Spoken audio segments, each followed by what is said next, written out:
Encarcelado, los expedientes de condena injusta. Episodio 9. La apelación final.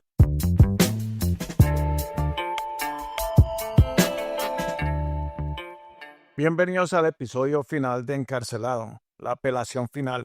Soy Rogelio Guerra. Durante 8 episodios hemos seguido una verdad única y devastadora. El cliente era inocente. Expusimos las fallas en la evidencia, las inconsistencias en los testimonios de los testigos y los sesgos sistemáticos que pusieron a un hombre inocente tras las rejas. Pero ahora la historia va más allá de mi investigación. Mi trabajo está hecho. La lucha por la justicia está ahora en manos de un equipo legal dedicado y su viaje está a punto de llevarlos a lo más allá de las altas cortes. Primero, el Tribunal Superior de Pensilvania. Esta es la primera corte de apelación que escucha la mayoría de las apelaciones penales. Es una corte de apelación intermedia con un panel de 3 jueces que revisan el registro del caso del tribunal de primera instancia. No escuchan nuevas pruebas o testimonios. Su trabajo es determinar si hubo errores legales significativos durante el juicio que justifiquen una anulación de la condena o la sentencia. Esto podría incluir problemas como instrucciones indebidas al jurado, evidencia ilegal o asistencia legal ineficaz. Luego, la Corte Suprema de Pensilvania. Esta es la corte más alta del estado. A diferencia del Tribunal Superior, no tiene que escuchar todas las apelaciones. Se debe presentar una petición de permiso de apelación y la Corte solo la considera si cree que el paso plantea una pregunta legal significativa o si es tribunal o si el Tribunal Superior cometió un error grave. La mayoría de las apelaciones terminan aquí. Ya que la Corte Suprema de Pensilvania acepta muy pocos casos, finalmente la Corte Suprema de los Estados Unidos. La Corte Suprema de los Estados Unidos es la Corte Final de Apelaciones y la más alta del país. Solo escuchará un caso si involucra un tema de ley federal o una violación de la Constitución de los Estados Unidos. Al igual que las Cortes Supremas de Pensilvania no están obligadas a escuchar un caso y concede revisión a solo una pequeña fracción de las peticiones que recibe cada año. Para que una condena de un tribunal estatal sea escuchada por la Corte Suprema de los Estados Unidos, primero debe haber agotado todas las posibles apelaciones dentro del sistema judicial estatal. En nuestro último episodio les mostré a ustedes la carta de un testigo mentiroso, la bala que coincidía con el arma y los nuevos relatos de testigos, al pastor y a una brillante nueva abogada. Esta es la historia de cómo esa evidencia fue utilizada para exponer un sistema que había fallado. Esta es la historia de una lucha final, desesperada y llena de esperanza. Este segmento es el nuevo equipo legal. Antes de que les hable del primer abogado con quien tuve mis diferencias, para ser justo, su verdadera fortaleza era la escritura. Él elaboró la apelación inicial de una manera que le dio una oportunidad de ser escuchada, exactamente como todos esperábamos. Y miren, mi frustración con cómo manejó las cosas no borra su talento. Puede que no sea mi fan, pero tengo que admitir que, al menos por un momento, fui un fan de su trabajo. Luego vino la nueva abogada, una mujer que yo ya conocía de otros casos que he estado investigando, casos que se hacen eco de la situación del cliente de maneras inquietantes. Indagué en sus antecedentes y quedé impresionado. Ha creado una base de datos que rastrea a oficiales en todo el estado que han incurrido en mala conducta, documentando patrones, presentando quejas, haciendo que los malos actores rindan cuentas. Incluso enseña criminología, capacitando la próxima generación de abogados sobre cómo detectar la injusticia antes de que se convierta en una condena. Nunca he asistido a una de sus clases, pero por lo que he escuchado está moldeando el futuro del trabajo de la defensa ética. Al principio no sabía su papel exacto en este caso, pero no tardé en darme cuenta de que portaba exactamente el tipo de experiencia que el cliente necesitaba desesperadamente. Y tengo que darle todo el crédito al pastor por su persistencia, sus oraciones y su negatividad a rendirse. Son lo que hicieron posible este nuevo equipo legal. No solo encontró la ayuda adecuada. Ambos abogados contrataron un experto en balística para que reexaminara la evidencia. La última vez que hablé con él en una llamada tripartita, le pedí que realizara pruebas específicas. Disparar el mismo tipo de arma a corta distancia usando diferentes municiones calibre 40 y analizar si los fragmentos de balas recuperados pesaban menos que la masa original en grains. Quería esos datos en una declaración jurada. Después de eso, la comunicación se ralentizó. Yo había hecho mi parte. El testigo había pasado y estaban avanzando, apuntando primero al Tribunal Superior de Pensilvania. Aunque honestamente ni siquiera estoy seguro de si esa audiencia ya ocurrió. Desde el comienzo de esta investigación, tanto el pastor como el cliente me dijeron que necesitaban evidencia recién descubierta para poder avanzar, lo que para mí indicaba que ya se estaban preparando para llevar esto hasta la Corte Suprema de Pensilvania. Y ahora con lo que esta nueva abogada descubrió en ese camino, tienen aún más sentido, porque aquí está el gran avance. Ella encontró una manera de conectar los puntos entre los detectives en el caso del cliente y otras investigaciones donde esos mismos oficiales estuvieron involucrados en conducta cuestionable. Y esa declaración de la víctima, la que se retrataba bajo coacción, eso se convirtió en la munición que ella necesitaba. Ya no se trata solo de una condena injusta. Esta apelación ahora apunta a algo más peligroso, un patrón de corrupción sistémica.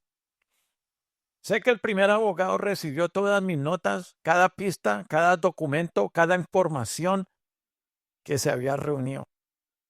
Si las usó o cómo las usó, no lo sé. Y francamente no tengo el ánimo de ponerme a hurgar en los registros judiciales en este momento. Todo lo que puedo hacer es cerrar los ojos, orar y confiar en que Dios escucha la verdad. Porque esta lucha no se ganó en un tribunal, se ganó en las calles, en las llamadas nocturnas, en piezas de rompecabezas que nadie más se molestó en recoger. Hizo falta un trabajo de detective implacable y sobre el terreno para descubrir lo que otros ignoraron. Dios tiene un plan y el cliente está a punto de entrar en lo que sea que él haya preparado. Este viaje no fue una línea recta. Necesitó varios giros, puertas equivocadas, callejones sin salidas, aliados inesperados para encontrar la verdad y a las personas adecuadas para llevarla adelante. Así que gracias, pastor, por tu fe inquebrantable, tu valiente búsqueda y tus oraciones que unieron a este equipo, porque al final se necesita más que evidencia, se necesita coraje, se necesita convicción y se necesita gente que se niegue a mirar hacia otro lado. Este segmento es la Corte Suprema de los Estados Unidos. La apelación lo logró. Todo el camino hasta la Corte Suprema de los Estados Unidos, la corte más alta del país. Esto no es cualquier tribunal y esta no fue cualquier apelación. Como me recordó el pastor, la Corte Suprema no toma casos a la ligera. De hecho, ni siquiera tienen que presentarse. Para la mayoría de los casos, cada año reciben más de 7,000 peticiones y solo acuerdan de escuchar alrededor de 60 a 70. Eso es menos de 1%. Para que se conceda el certiorari a un caso, jerga legal para lo tomaremos. Al menos 4 de los 9 jueces deben de estar de acuerdo. Esa es la regla de los 4. Y de alguna manera, este caso pasó el corte. ¿Por qué? Porque no se trata solo de la condena de un hombre, se trata de algo más grande, una pregunta legal seria que afecta la esencia de cómo se supone que funciona la justicia en Estados Unidos. Tal vez sea un conflicto entre tribunales inferiores. Tal vez sea un patrón de mala conducta tan extendido que no se pueden ignorar. Sea lo que sea, la Corte vio suficiente para decidir. Tenemos que intervenir. Ahora permítame ser claro. La Corte Suprema no está volviendo a juzgar al cliente. No escuchan nuevas pruebas ni vuelven a entrevistar a testigos. Lo que sí hacen es examinar si la ley se aplicó correctamente y si se volvieron los derechos constitucionales en el camino. Una vez que se acepta un caso, ambas partes presentan escritos legales detallados. Grupos externos, académicos legales, organizaciones de derechos civiles, incluso a otros estados, pueden opinar con escritos de amigo de la corte, amicus curiae, mostrando cómo el resultado podría afectar a personas mucho más allá de este caso. Luego viene el argumento oral, un enfrentamiento de alto riesgo de 30 minutos donde los abogados se paran ante los jueces y defienden su posición mientras son interrogados con preguntas rápidas. No es un discurso, es un duelo legal y cada palabra importa. Después de eso, los jueces se reúnen en total secreto, sin personal, sin grabadoras, solo 9 voces en una sala debatiendo, votando y decidiendo el destino del precedente y de personas como el cliente. Una mayoría gobierna y luego viene la parte difícil, escribir la opinión. El razonamiento detrás de la decisión se convierte en parte de la ley de los Estados Unidos, a veces durante décadas. Opiniones concurrentes, disidencias, borradores reescritos, votos cambiados. Es una tormenta silenciosa de artesanía legal que ocurre a puertas cerradas y luego silencio hasta el día en que se publica la decisión. Ahí es donde estamos ahora. Estoy sentado aquí en septiembre del 2025. Los escritos están presentados, los argumentos pueden haber sido escuchados, los jueces se han reunido, pero el mundo no ha escuchado ni una palabra, sin anuncio, sin fallo, solo esperar. Pero no confundan este silencio con inacción. Esta pausa es la calma antes de que se haga la historia. Porque cuando la Corte Suprema habla, todo el país escucha. Y para el cliente, esta podría ser la última puerta a la oportunidad final. Y así esperamos, oramos y confiamos que en la verdad, una vez vista por la Corte más alta del país, no puede dejar de ser vista.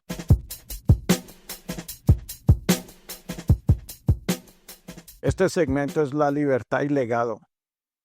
Mientras estoy sentado aquí en septiembre de 2025, me encuentro reflexionando profundamente sobre todo lo que se ha desarrollado en estos últimos meses.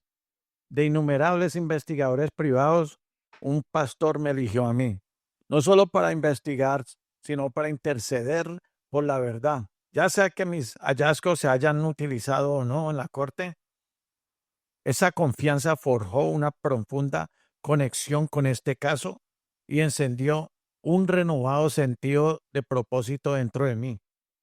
Porque en fondo de todo está el cliente, un hombre que creó firmemente que fue condenado injustamente y la asombrosa injusticia que ha soportado. Desde el principio perseguí cada pista con una resolución inquebrantable, confiando en mi capacidad para no dejar piedras sin remover.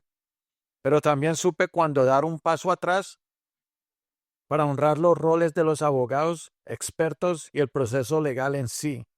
Esa colaboración ahora ha llevado esta lucha a la corte más alta del país, la Corte Suprema de los Estados Unidos. Y esperamos. Seamos honestos, las condenas injustas no son anomalías raras, son síntomas de un sistema demasiado a menudo comprometidos por el sesgo, la prisa y las agendas personales. Sí, Estados Unidos se basa en las leyes destinadas a proteger a los inocentes y hacer a los culpables que rindan cuentas. Pero cuando aquellos a quienes se les confía la defensa de la justicia permiten que el ego, los prejuicios o la conveniencia nublen su juicio, la gente real paga el precio. No todos los funcionarios fallan, pero sí lo suficientes como para erosionar la confianza pública. Y cuando eso sucede, la rendición de cuentas no es opcional, es esencial. La ley debe servir a todos, no solo a aquellos que encajan una narrativa. Este caso está plagado en inconsistencias que desafían la lógica. Nos obligan a hacer preguntas difíciles. ¿Pudo la defensa haber impugnado la evidencia de manera más agresiva? ¿Pudieron los fiscales haber priorizado la verdad sobre las tasas de condena? ¿Y qué pasa con el jurado? Dos individuos tenían el poder de decidir esto no cuadra. La deliberación no es una formalidad, es un deber sagrado. Los miembros del jurado deben elegir los hechos sobre la conveniencia, el coraje sobre la comodidad y la justicia sobre la velocidad. Nuestras diferencias, raza, género, antecedentes, nunca deberían determinar el destino de alguien en un tribunal. La diversidad es nuestra fortaleza, no una laguna jurídica para la discriminación. Lo que algunos descartan como solo es otro caso, es en verdad una crisis de conciencia para todo nuestro sistema de justicia. Y la historia pedirá cuentas en aquellos que abusan de su poder. Sí, el sistema puede fallar, pero también puede sanar a través de transparencia, la revisión rigurosa y las personas que se niegan a mirar hacia atrás o a otro lado. Aún no hemos ganado, pero la montaña de documentación que hemos compilado prueba una cosa. Incluso las mentiras más cuidadosamente construidas pueden ser desmoronadas bajo el peso de la verdad. Este viaje ha terminado, pero es prueba de que la justicia, por muy demorada que esté, sigue siendo posible. Y ese es un legado por el que vale la pena luchar.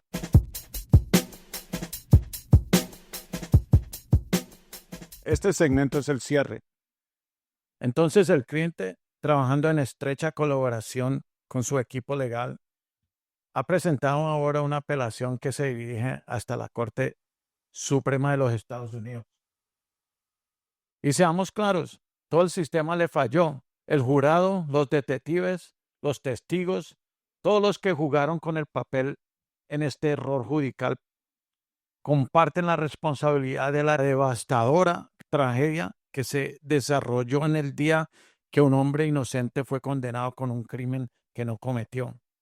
Pregúntense esto: ¿por qué J.W. está libre hoy, cuando la misma ley utilizada para condenar al cliente, la regla del homicidio en comisión de delito, establece que si ocurre una muerte durante la comisión de un delito grave, todos los involucrados deben enfrentar la misma consecuencia? ¿Por qué los fiscales se basaron en un coacusado, alguien directamente involucrado en el supuesto crimen, como un testigo estrella?